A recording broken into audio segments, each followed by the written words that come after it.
ദിനവൃത്താന്തം 2-ാം പുസ്തകം 1-ാം അധ്യായം. ദാവീദിന്റെ മകനായ ശലോമോൻ തന്റെ രാജത്വത്തിൽ സ്ഥിരപ്പെട്ടു. അവന്റെ ദൈവമായ യഹോവ അവനോടുകൂടെയിരുന്ന് അവനെ അത്യന്തം മഹത്വപ്പെടുത്തി. ശലോമോൻ എല്ലാ ഇസ്രായേലിനോടും സഹസ്രാധിപന്മാരോടും ശതാധിപന്മാരോടും ന്യായാധിപന്മാരോടും എല്ലാ ഇസ്രായേലിന്റെയും പിതൃഭവന തലവന്മാരായ സകല പ്രഭുക്കന്മാരോടും സംസാരിച്ചിട്ട് ശലോമോൻ സർവ്വസഭയുമായി ഗിബയോനിലെ പൂജാഗിരിക്ക് പോയി.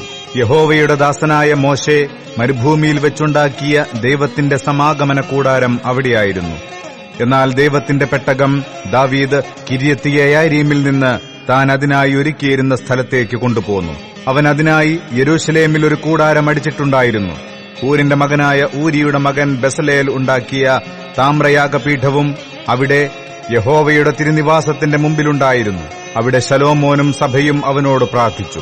ശലോമോൻ അവിടെ യഹോവയുടെ സന്നിധിയിൽ സമാഗമന കൂടാരത്തിലെ താമ്രയാഗപീഠത്തിങ്കിലേക്ക് ചെന്ന് അതിന്മേൽ 1000 ഹോമയാഗം കഴിച്ചു. അന്ന് രാത്രി ദൈവം ശലോമോന് പ്രത്യക്ഷനായി അവനോട്, ഞാൻ നിനക്ക് എന്തു തരേണം ചോദിച്ചുകൊള്ളുക എന്നരുളി ചെയ്തു. ശലോമോൻ ദൈവത്തോട് പറഞ്ഞത്, എന്റെ അപ്പനായ ദാവീദിനോട് നീ മഹാദയ കാണിച്ച് അവന് പകരം എന്നെ രാജാവാക്കിയിരിക്കുന്നു. ആകയാൽ യഹോവയായ ദൈവമേ, എന്റെ അപ്പനായ ദാവീദിനോടുള്ള നിന്റെ വാഗ്ദാനം നിവൃത്തിയായി വരുമാറാകട്ടെ. ഭൂമിയിലെ പൊടി പോലെ അസംഖ്യമായുള്ള ജനത്തിന് നീ എന്നെ രാജാവാക്കിയിരിക്കുന്നുവല്ലോ.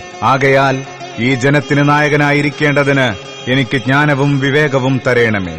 അല്ലാതെ നിന്റെ ഈ വലിയ ജനത്തിന് ന്യായപാലനം ചെയ്യുവാൻ ആർക്കു കഴിയും? അതിന് ദൈവം ശലോമോനോട്, ഇത് നിന്റെ താൽപര്യമായിരിക്കയാലും ധനം, സമ്പത്ത്, മാനം, ശത്രുനിഗ്രഹം എന്നിവയോ ദീർഘായുസ്സോ ചോദിക്കാതെ ഞാൻ നിന്നെ രാജാവാക്കി വച്ച എന്റെ ജനത്തിന് ന്യായപാലനം ചെയ്യേണ്ടതിന് ജ്ഞാനവും വിവേകവും ചോദിച്ചിരിക്കയാലും ജ്ഞാനവും വിവേകവും നിനക്ക് നൽകിയിരിക്കുന്നു.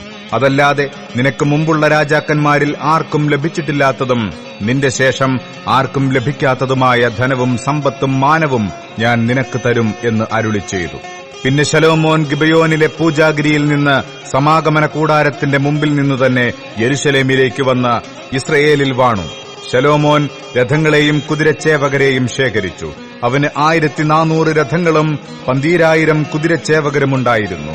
അവരെ അവൻ രഥനഗരങ്ങളിലും യെരൂശലേമിൽ രാജാവിന്റെ അടുക്കലും പാർപ്പിച്ചു. രാജാവ് യെരൂശലേമിൽ പൊന്നും വെള്ളിയും പെരുപ്പം കൊണ്ട് കല്ലുപോലെയും ദേവദാരു താഴ്വീതിയിലെ കാട്ടത്തിമരം പോലെയുമാക്കി. ശലോമോന് കുതിരകളെ കൊണ്ടുവന്നത് മിസ്രയീമിൽ നിന്നായിരുന്നു. രാജാവിന്റെ കച്ചവടക്കാർ അവയെ കൂട്ടമായി വിലയ്ക്ക് വാങ്ങിക്കൊണ്ടുവരും.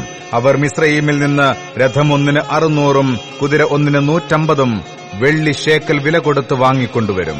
അങ്ങനെ തന്നെ അവർ ഹിത്യരുടെ സകല രാജാക്കന്മാർക്കും ആരാം രാജാക്കന്മാർക്കും കൊണ്ടുവന്നു കൊടുക്കും.